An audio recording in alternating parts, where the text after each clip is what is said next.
మనకి కళలు 64 అంటే అందులో లలిత కళలు అని ఒక 5 తీసి పెద్దలు పెట్టారు. ఈ లలిత కళల్లో మళ్ళీ కవిత్వాన్ని మొదటి స్థానంలో చెప్పారు. కవిత్వము, సంగీతము, చిత్రలేఖనము, ఇలా ఒక 5 లలిత కళల్లో కవిత్వం మొదలు.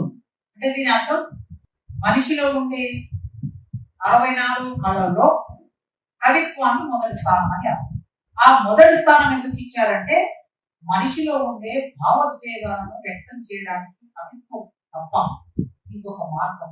కవిత్వం అంటే కేవలం చదువు వచ్చిన వాళ్ళు అక్షరాలతో కూర్చి రాసేదే కవిత్వం అని అనుకోకండి.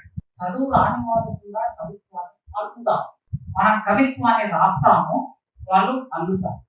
దాదాపు ఇక్కడ ఉన్న వాళ్ళందరం గ్రామీణ నేపథ్యం నుంచి వచ్చారు. గ్రామీణ నేపథ్యం నుంచి వచ్చిన మనం అనేక పాటలు విన్నాం.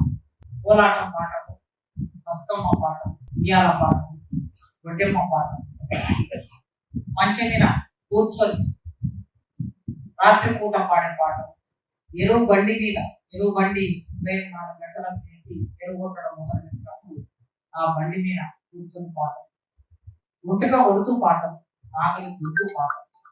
మనిషి జీవితంలో పాటనే ప్రధాన భాగం.